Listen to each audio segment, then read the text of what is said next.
Air sungai ni sumber kita sama kampung orang. Mana semua duduk kampung, semua boleh turun sungai cari ikan. Lagi dulu sampai sekarang ikan banyak.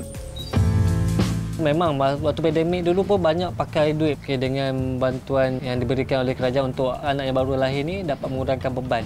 Orang bagi duduk pergi, tak kena bayar pun. Orang kata dah tak ada arah nak duduk di mana lagi. Tak ada tempat dah nak bergantung. Duduk jugalah walaupun rumah tu buruk.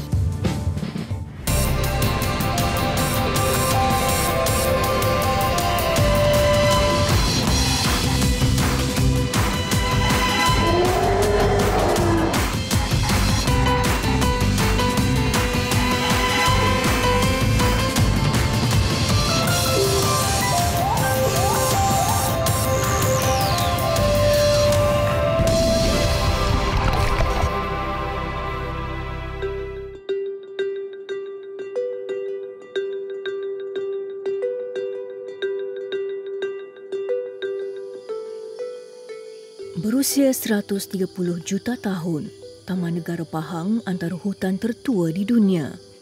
Sebagai zon semula jadi pertama yang dilindungi di Malaysia sejak 1939, ia menjanjikan pengembaraan alam rimba yang tiada di tempat lain. Dipenuhi ribuan spesies flora dan fauna, Taman Negara dinobatkan sebagai satu destinasi percutian dalam senarai mesti. Selain menjadi sebutan pelancong asing yang mendambakan pengalaman eksplorasi hutan hujan tropika. Kisah ini membawa majalah 3 ke hulu Sungai Tembeling untuk melihat satu tradisi unik komuniti pedalaman yang hidup jauh dari bandar. Menelusuri kawasan tanah tinggi seperti Bukit Awan, peparu kami mengepam udara segar. Panca indera disajikan lanskip malar hijau yang menakjubkan seluas mata memandang. Mat Dalin ni dulu memang jauh dengan bandar, naik bot lebih kurang dalam 8 jam. 8 jam, 9 jam kadang-kadang tu tak sampai, tidur di jalan kan. Tengok air lah, kalau air cantik tak sampai. Kalau air cukup, okey sampai macam tu lah. Beza sekarang ni jauh. Sekarang ni 2 jam so sampai kampung, 2 jam boleh pergi jantuk. Macam tu. Jauh dari bandar Jerantut, komuniti di Ulu Tembeling hidup berdikari. Penduduk asal Mat Dalin seperti Yahya Ahmad dan bapa saudaranya Zainuddin Yusof masih bergantung kepada alam semula jadi untuk survival.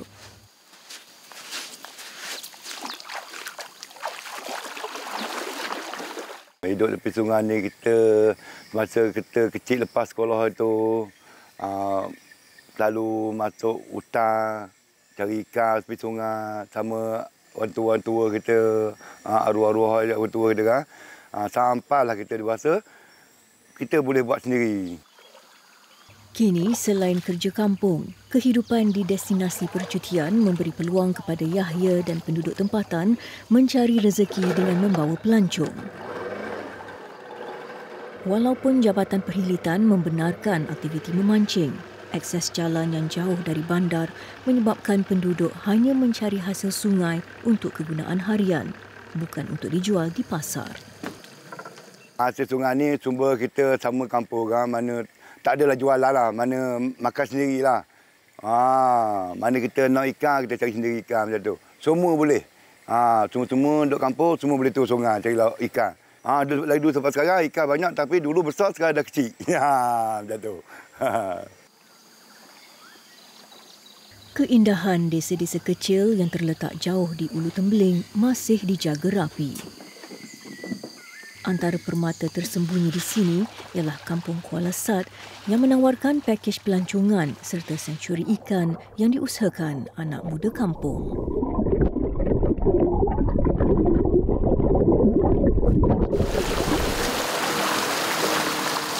Setelah meluangkan masa di sanctuari ikan, kami meneruskan perjalanan ke Kampung Mat Dalin bersama keluarga Yahya untuk melihat tradisi turun-temurun mereka menangkap ikan menggunakan tangan. Ada rasa? Ada rasa.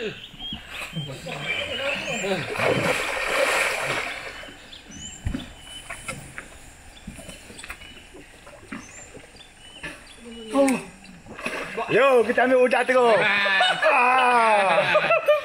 Ini bawa betul kan? Tangkap ikan ni dulu tak ada apa ya, tak ada pukak, tak ada jala, tak ada jaring pun tak ada kan. Cuma kita turun sungai masa tu ikan banyak. Kita belajarlah tangkap dengan tangan. Tak salahlah.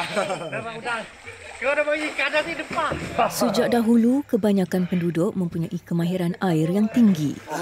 Nak 5 jari je. Ya dah, udang galah.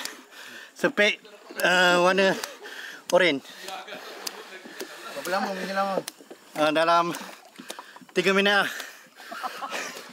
3 minit baru naik.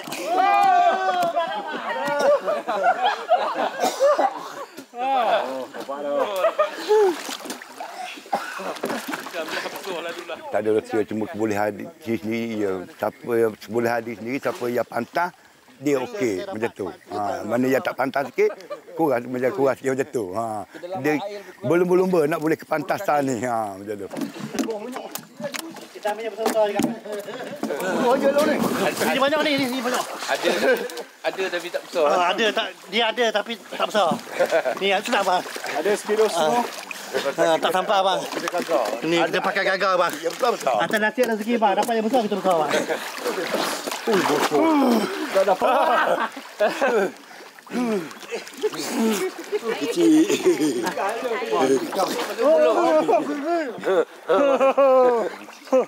Murah kan, murah. Ikan lampam, ikan lampam. 2. Oh. Ikut dapat udang. Banyak. 3. Banyak. Siapa dapat udang ni? 4. Melayani keriuhan keluarga ini, 2 jam aktiviti memendam ikan bagai 20 minit. Ni sungai ni ada 2 spesies, siput gunang dengan kijing. Kijing. Kijing. Orang panggil kepor. Dia macam kepoh juga kalau laut kan, macam kepor laut ni kan. Lepas tu siput yang panjang tu, siput sungai. Siput sedut tadi belum lagi. Tapi makan ni makanan eksotik bang. Orang panggil makanan eksotik. Ni sedap. Siput gunang. Ubat dia ada ubat berhasil ni makan. Kembali di tebing sungai, keluarga ini terus bersiap untuk memasak. Rezeki kami hari ini termasuk ikan kelah, kerai, lampam dan udang galah.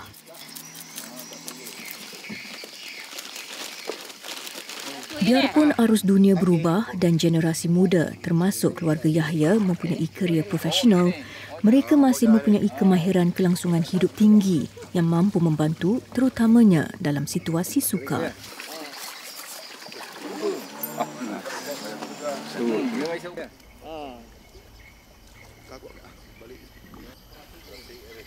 Memang kalau tak ada RM1 memang susah, tapi kita ada saudara-saudara yang ada dibantu. Bantu.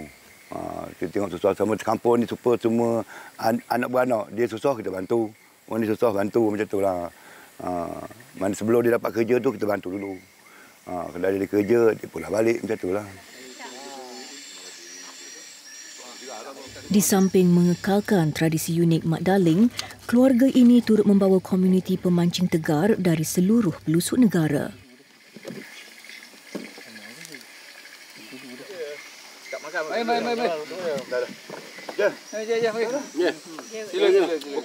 Pelancong yang ada booking kita bawa lah. Itu sumbangan dapat juga. Kita bawa naik boat lah ni. Dia turun pada sini, naik boat sini. Lepas tu kita bawa pergi ke tempat kulai ikan sana. Jalan perahu. Dia adalah 800 satu trik. Macam tu lah. Kalau tu trik, kalau sebulan tu 2 trik, 3 trik, okey cukup lah. Perjalanan kami mengajar bahawa bumi Pahang masih kaya dengan khazanah alam semula jadi yang masih terjaga merentasi zaman. Komitmen dalam usaha konservasi bukan sahaja datang dari pihak kerajaan, malah tertanam dalam jiwa penduduknya. Biarpun bagai permata tersembunyi, jauh dari kepesatan bandar, penduduk di sini masih mampu meneruskan kehidupan dengan sumber alam. Mengambil peluang dalam industri ekopelancongan turut berfungsi memacu ekonomi setempat selari dengan visi kemakmuran Pahang. Waktu pandemik dulu pun banyak pakai duit. Maksudnya duit mana yang simpan bawah bantal ke mana pun semua, memang kena pakai semua. Untuk beli susu anak, keperluan harian, makanan kat rumah, beras, telur, apa semua. Anak yang sulung ni special, anak nombor 2 pun special. Saya dengan rumah fikir mungkin Allah nak uji kami dengan ada anak istimewa ni.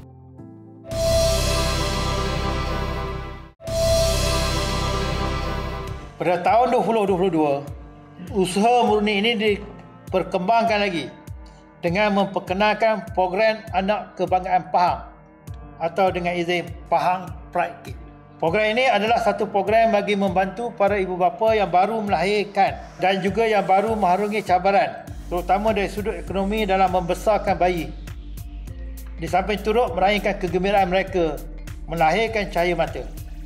Ini juga adalah sebagai tanda anak yang mereka lahirkan adalah anak kebanggaan negeri Pahang. Program Anak Kebanggaan Pahang ini adalah untuk memberikan sagu hati kepada bayi yang dilahir di negeri Pahang pada tahun 2022.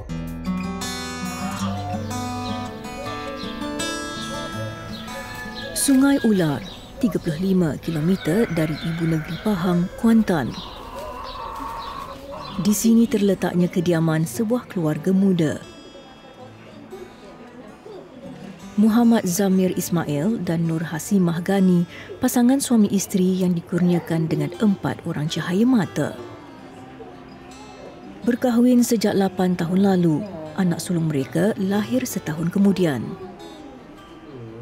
Namun tidak dijangka, bayi pertama antara anak syurga pilihan Tuhan.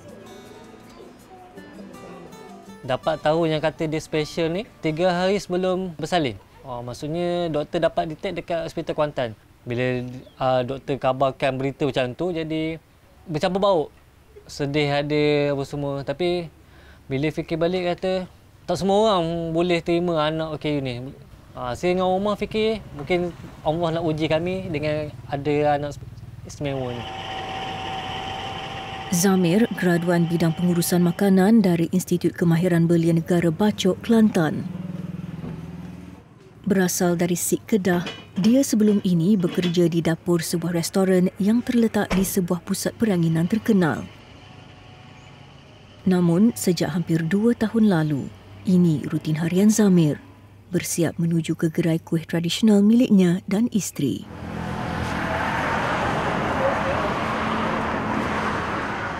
Pandemik yang melanda memaksa Zamir sekeluarga pulang ke kampung sebelah isteri bagi mengurangkan bebanan hidup.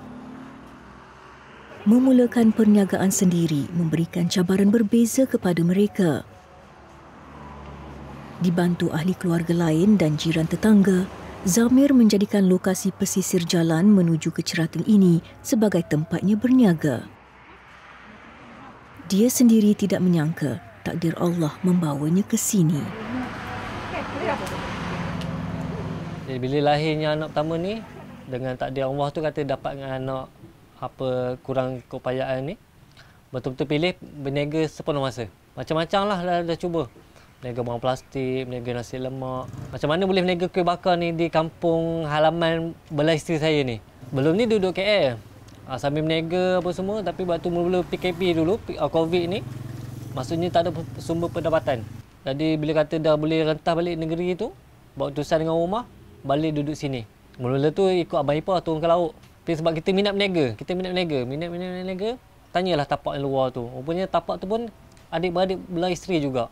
Tapi sebab kan adik-beradik belah isteri ni cakap, tak apalah bagi kita orang ni, gunalah tapak ni. At least ada orang menjaga tapak tu daripada kosong, semak, samun je, kita orang berniaga. Biarpun ia sesuatu yang baharu buatnya, Zamir tidak canggung berniaga kuih tradisional.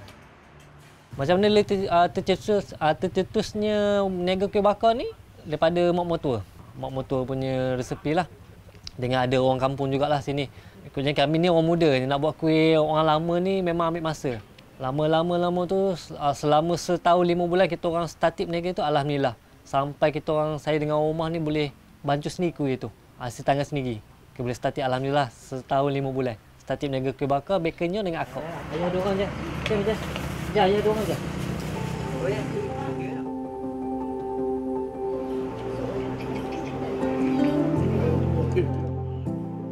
Cabaran hidup tidak sedikit pun mematahkan semangat Zamir dan isteri dalam membesarkan anak-anak.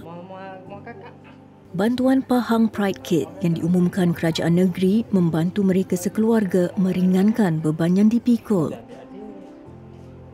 Melalui bantuan tersebut, anak bongsu Zamir yang dilahirkan di Kuantan awal tahun ini layak menerima sagu hati berjumlah RM200. RM100 diperuntukkan bagi pembelian barangan penjagaan bayi dan ibu ketika berpantang.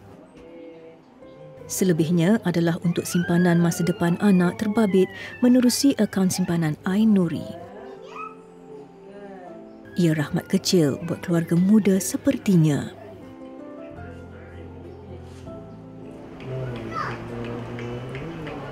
So memang waktu pandemik dulu pun banyak pakai duit. Maksudnya duit mana simpan bawah bantal ke mana pun semua memang kena pakai semua. Untuk beli susu anak, keperluan harian, makanan kat rumah, beras, telur apa semua. Okay, dengan bantuan yang diberikan oleh kerajaan untuk anak yang baru lahir ni dapat mengurangkan beban. Macam saya sebagai seorang bapa untuk 4 orang anak, belilah kurangkan sebab yang anak yang sulung ni special, anak nombor 2 pun special. Maksudnya semua pakai susu dengan pampers. Maksudnya anak yang sulung pun pakai pampers, anak nombor 2 pun pakai pampers, anak nombor 3 pun pakai pampers. So bila kerajaan negeri bagi bantuan ni, alhamdulillah, lepaslah bahagian untuk bayi ni. Maksudnya saya dapat untuk cover untuk yang cari barang untuk kakak dia, abang-abang dia yang atas ni. Maksud alhamdulillah lah dapat mengurangkan beban lah.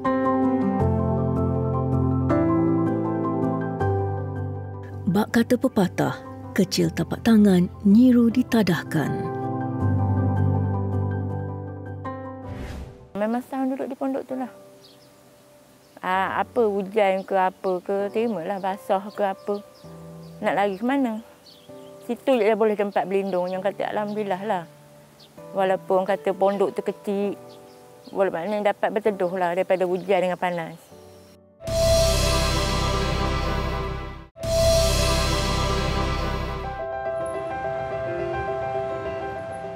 Pekan, asal-usul nama bandar diraja ini dikatakan datang dari sejenis bunga putih yang mekar tumbuh di sepanjang tebing Sungai Pahang.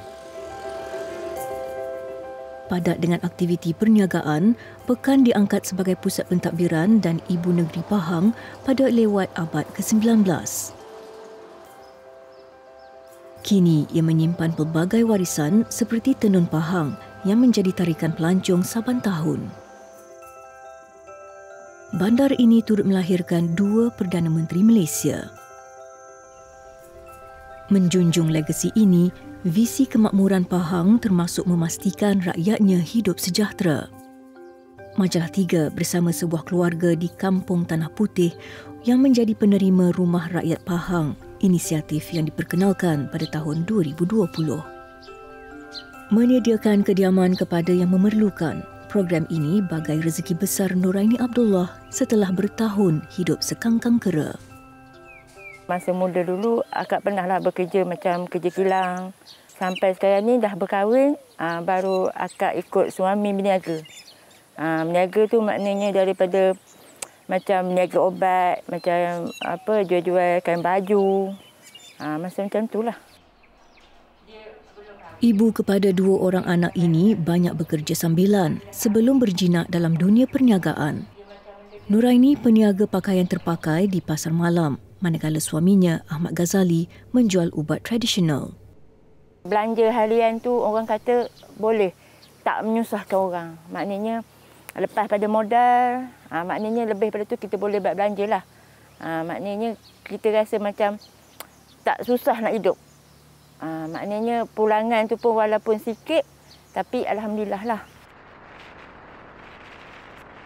Sejak dahulu, hidup Nuraini bagai perantau, menumpang keluarga sebelum Ahmad membina rumah di tanah pusakanya di Paloh Hinai, 20 km dari Bandar Pekan 4 tahun lalu.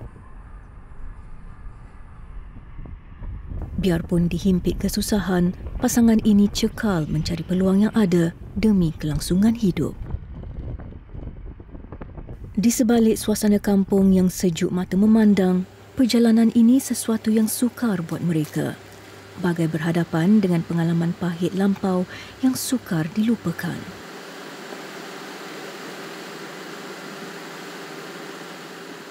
Buat sendiri je lah. Bumbung kita nak duduk dengan anak-anak.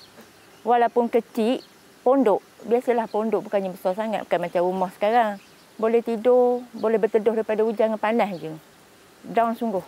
Memang tak ada boleh nak buat, orang kata nak belanja pun susah macam tu. Tak ada apa-apa lah nak cakap macam mana. Memang susah. Lepas tu dah dapat sebiji pondok tu, barulah rasa boleh bernafas sikit lah. Maknanya orang kata taklah merempat tepi jalan apa. Biarpun ada tempat berteduh milik mereka sendiri, pondok yang dibina Ahmad amat daif. Mereka bukan sahaja hidup tanpa bekalan elektrik dan air, malahan hanya berbumbungkan kain kanvas. Dengan tapak perniagaan Nun di Kuantan, keluarga ini hanya menggunakan pondok kecil mereka untuk menghilangkan penat lelah setelah seharian mencari rezeki. Memang setahun duduk di pondok tu lah. Apa hujan ke apa ke, terimalah basah ke apa. Nak lari ke mana? Situ je boleh tempat berlindung. Yang kata alhamdulillah lah. Walaupun kata pondok tu kecil, maknanya dapat berteduh lah daripada hujan dengan panas.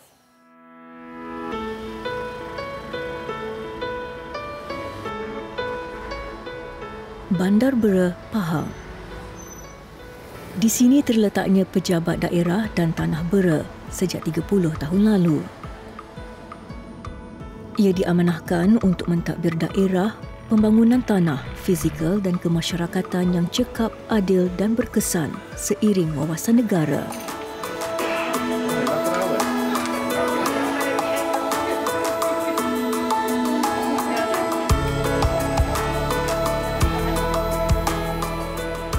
Muhammad Amar Abdullah, salah seorang daripada 7 penolong pegawai daerah yang ditempatkan di sini. Amar memulakan tugasnya di pejabat ini sejak 8 bulan lalu. Ia sejurus selepas dia menamatkan latihan kadet pegawai tadbir dan diplomatik di Institut Tadbiran Awam Negara. Berusia 28 tahun, dia dipertanggungjawabkan mengepalai unit kuatkuasa, teknikal dan hasil bagi daerah Bera.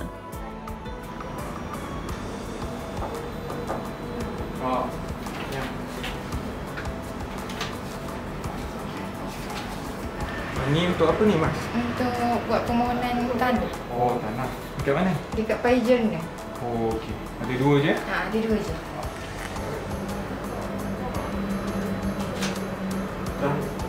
Okey, terima kasih. Okey. Tugas Amar bukan hanya berkisarkan di pejabat semata-mata. Seringkali amanah digalas memerlukannya untuk berada di ceruk rantau daerah Bera yang luasnya melebihi 2,000 km persegi. Job scope saya adalah yang pertama di unit teknikal, kami mengurus untuk laporan-laporan tanah. So bila ada permohonan-permohonan tanah, permohonan-permohonan permit pasir, permit tanah, sebelum kita nak luluskan satu-satu permit tu, kita kena lalui satu penilaian, iaitu kita akan pergi nilai dekat kawasan tu apa yang dah berlaku kat kawasan tu. Adakah tanah tu still available, adakah tanah tu tanah kerajaan, tanah milik. So segala jenis technicality tanah tu bahagian kami yang akan buat untuk buat laporan tanah. Hari ini Amar ditemani Muhammad Rozaimi Abdul Ghani, penolong pegawai tanah, untuk memantau kemajuan projek Rumah Rakyat Pahang atau RRP di Kampung Payasrai. Kerajaan negeri telah memperuntukkan 19.95 juta ringgit bagi membina 266 unit RRP tahun ini, masing-masing satu rumah di setiap kawasan parlimen, manakala 6 RRP bagi kawasan Dewan Undangan Negeri. Ia sebuah inisiatif bertitik tolak daripada Kedudukan Kewangan Negeri dalam mencatatkan kutipan hasil yang baik. Kemapanan ini memberi ruang untuk program seperti RRP diperluaskan dan rezeki yang diterima sama-sama dikongsi bersama rakyat negeri Pahang. Bagi pelaksana dasar seperti Amar, sudah menjadi tanggungjawabnya memastikan RRP yang dibina mengikut spesifikasi ditentukan. Ia bagi memastikan keselesaan penghuninya di masa mendatang. Okey, stadium bawah 141. Okey, masuk bubble. 154. 154. 154. 6. Stadium bawah 9. 9. 9. Kerajaan negeri bila dapat kat kami tugas untuk kena pasti kat mana nak buat RRP tu, antara perkara yang kami perlu pastikan adalah kawasan tu bebas banjir lah. So kita tahu Pahang ni kawasan banyak banjir. So kita naklah bina rumah tu seboleh-bolehnya kawasan yang bebas daripada banjir. Selain tu kita nak kawasan tu sebolehnya ada akses jalan supaya senang lah. Tak adalah kerajaan keluarkan kos yang banyak pula untuk bina jalan. Sebolehnya ada akses jalan terus masuk kat situ. Tanah tu biasanya tanah kerajaan lagi. Untuk kurangkan kos kita nak buat pembinaan tu. Kalau tak, kalau kat tanah orang dia ni pula kita kena buat pengambil ambil balik semula tanah tu. Kita bagi 2-3 minggu dulu. Amar berbangga dapat membalas budi kepada masyarakat tempatan. Bagi Amar, tiada kompromi dalam soal menaik taraf hidup rakyat setempat. Biarlah hujan batu di negeri sendiri itu bertukar menjadi hujan emas.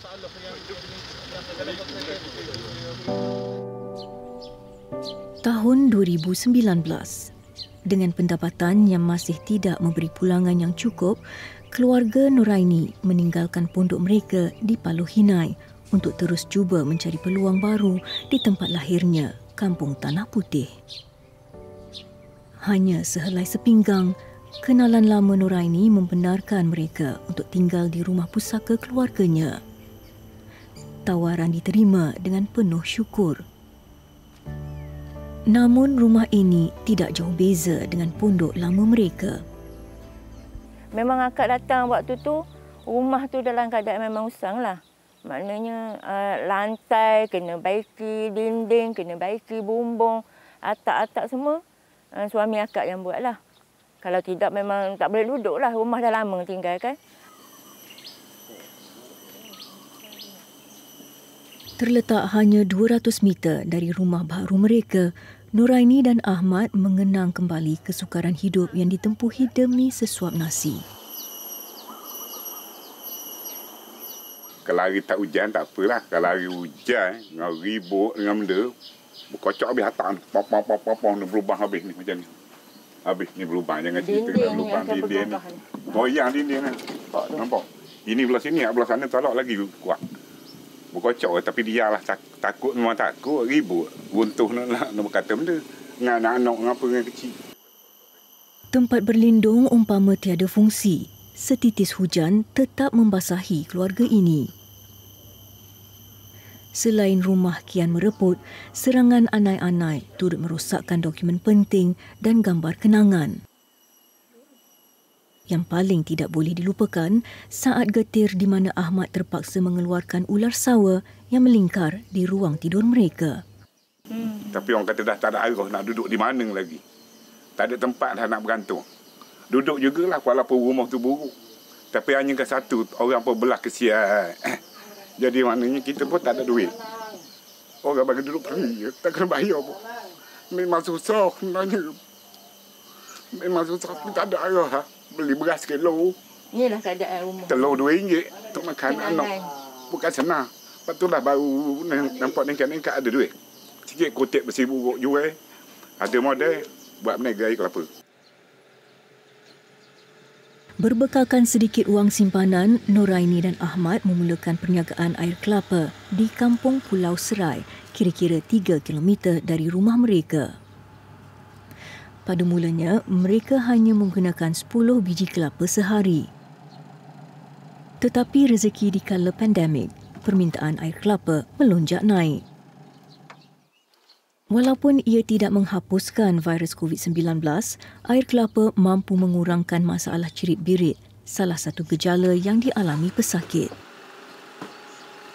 Daripada 10 biji, mereka kini mampu menjual hingga 30 biji kelapa sehari untuk memenuhi 3 balang air kelapa. Sebelum ni memang tak ada idea nak buat macam tu. Dia jual air kelapa, rasa-rasa macam tu je. Tak ada rasa kelapa fresh. Tapi sekarang ni perubahan idea suami akak, alhamdulillah lah. Bolehlah rasa air kelapa tu mantap lah. Maknanya orang minum memang akan datang balik. Tepat jam 12 tengah hari, gerai kecil mereka mula beroperasi. Memandangkan Ahmad baru menerima tawaran kerja pembersihan di sebuah syarikat padi berdekatan, waktu rehatnya diluangkan untuk memproses kelapa untuk dijual pada hari tersebut. Tidak lokek bahan, menurut Ahmad, itu sahaja rahsia di sebalik resepi air kelapa yang menjanjikan kesegaran, terutamanya di hari panas.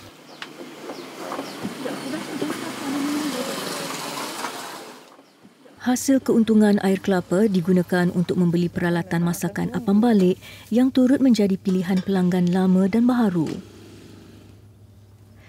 Cekal mengatasi pelbagai dugaan, kini bukan sahaja perniagaan mereka mampu membantu kelangsungan hidup.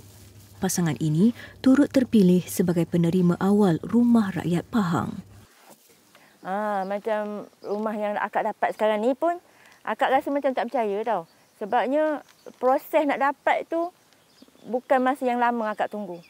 Macam tak lama sangat, macam dalam 7 bulan, 8 bulan macam itulah akak mohon. Macam akak pun tak percaya. Sedangkan orang lain boleh tunggu sampai 5 tahun, 9 tahun. Macam akak ni alhamdulillah lah.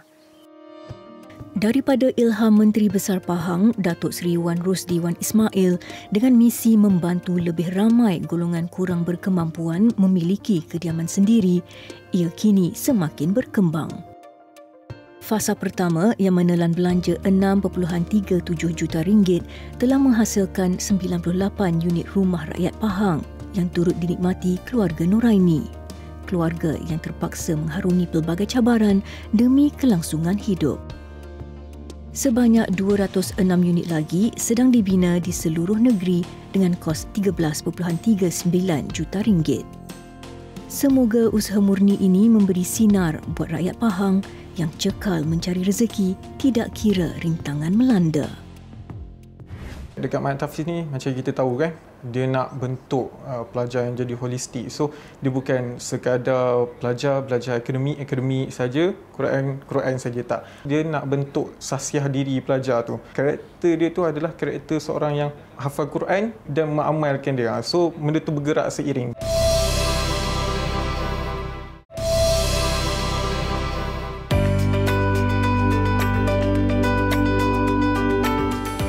Pekan Pahang, lokasi kediaman keluarga Muhammad Amar Abdullah, penolong pegawai daerah Bera.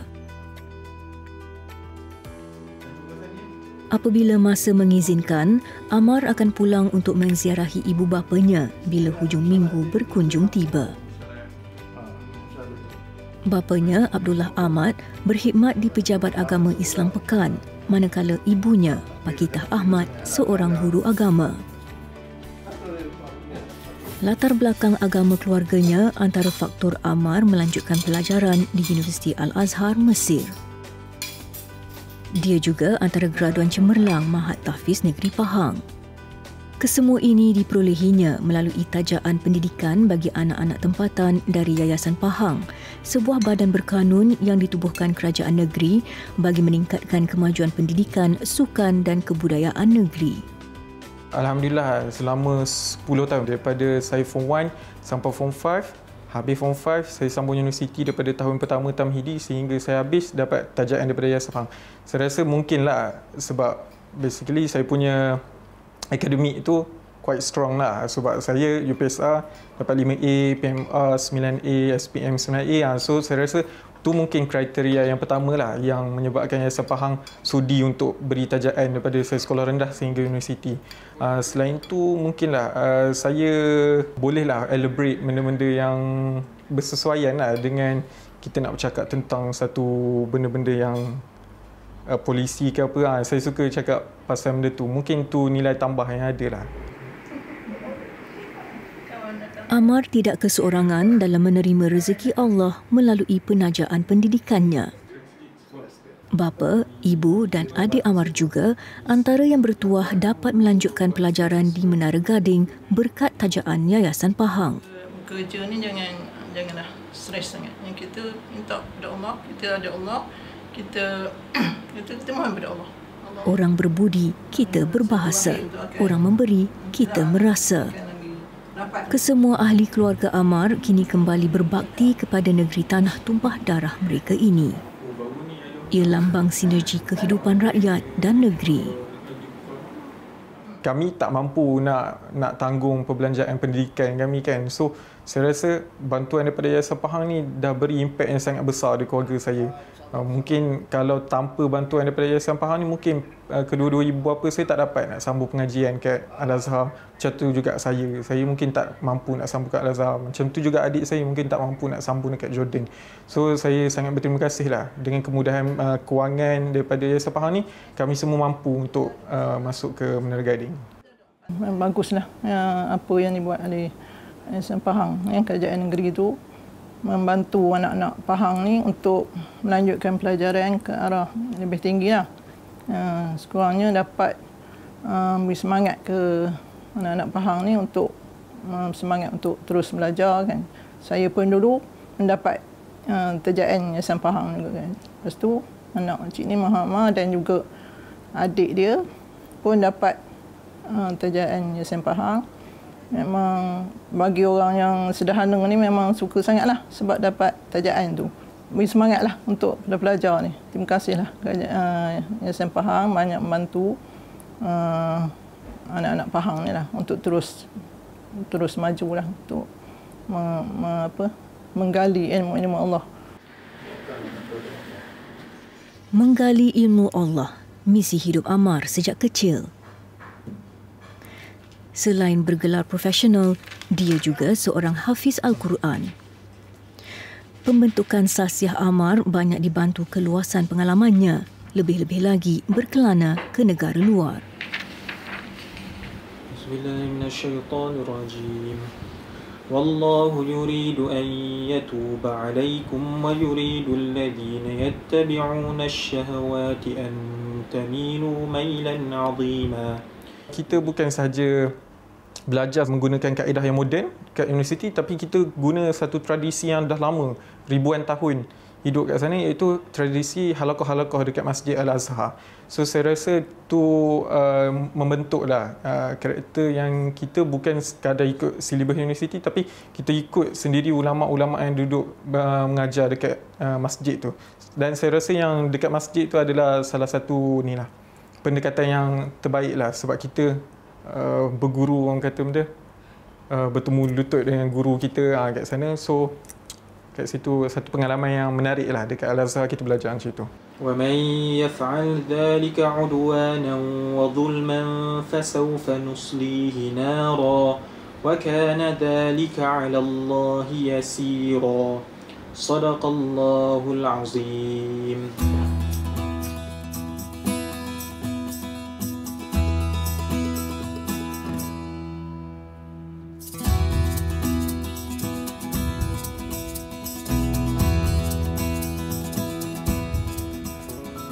Mahat Tahfiz Negeri Pahang terbit daripada buah fikiran ke bawah duli Yang Maha Mulia yang di-Pertuan Agong Al-Sultan Abdullah Riayatuddin Al-Mustafa Billah Shah Ibni Almarhum Sultan Haji Ahmad Shah Al-Musta'in Billah. Program tahfiz profesional di sini antara yang terawal diperkenalkan di Malaysia. Ammar antara anak kebanggaan Pahang yang lahir melalui program itu. Dan hari ini, dia kembali untuk berkongsi azimat bersama pelajar. Saya tak tahu. Okay, Ustaz first batch sini tahun 2007. Hari ini Ustaz nak cerita tentang pegawai takbir dan diplomati. Dekat Mahat Tahfiz ni, macam kita tahu kan, dia nak bentuk pelajar yang jadi holistik. So, dia bukan sekadar belajar akademik saja, Quran saja tak. Dia nak student ni, dua benda tu jadi asas dia, belajar akademik, belajar Al-Quran. Tapi yang paling yang saya nampak lah dekat Mahat Tahfiz ni, dia nak bentuk sasiah diri pelajar tu. So kita ada ramai student yang kita boleh cakap cerdik pandai sekarang ni, tapi satu lagi yang dia cuba tekankan bahawa pelajar Mahat Tahfiz ni nanti sasiah. Karakter dia tu adalah karakter seorang yang hafal Quran dan mengamalkan dia. So benda tu bergerak seiring. So saya rasa dari situlah, berdasarkan apa yang diajar dekat Mahat tu, saya jadi sekarang ni lah. Bukan saja membawa perwatakan keagamaan tu, tapi juga seorang yang boleh masuk dalam bidang-bidang profesional. Sekarang ni saya merasakan Mahat Tahfiz ni merupakan kita kata menjadi satu isteri pengajian kebanggaan bagi negeri Pahang lah. Kita kata trademark pada negeri Pahang, bila sebut negeri Pahang, institusi pengajian dia Mahat Tahfiz yang akan nampak. hasil daripada kerja kuat. Kita kata tidak hanya Mahat Tahfiz, juga orang-orang yang di belakang tabir kerajaan negeri sendiri sentiasa memberi sokongan yang penuh kepada Mahat Tahfiz Negeri Pahang ini. Yayasan Pahang juga yang sentiasa juga memberi kita kata galakan dan sokongan yang tak pernah boleh bagilah, merupakan tulang belakang kepada Mahat Tahfiz ini dari sudut suntikan modal dan sebagainya. Jadi alhamdulillah Mahat Tahfiz dapat berjalan dengan baik. Saya tak langsung memberi nama baik kepada negeri Pahang itu sendiri. Berat sama dipikul, ringan sama dijinjing. Pepatah paling sesuai untuk menggambarkan visi kemakmuran negeri Pahang dalam melalui kehidupan mendatang. Kepada Allah kita berserah. Kepada Allah kita memohon agar negeri Pahang ini sentiasa dalam rahmat-Nya. Aman makmur demi manfaat bersama. Terbang tinggi serama-rama, hinggap sekejap di dahan tunggal. Belanjawan Pahang dicorak bersama. Semua golongan tidak tertinggal.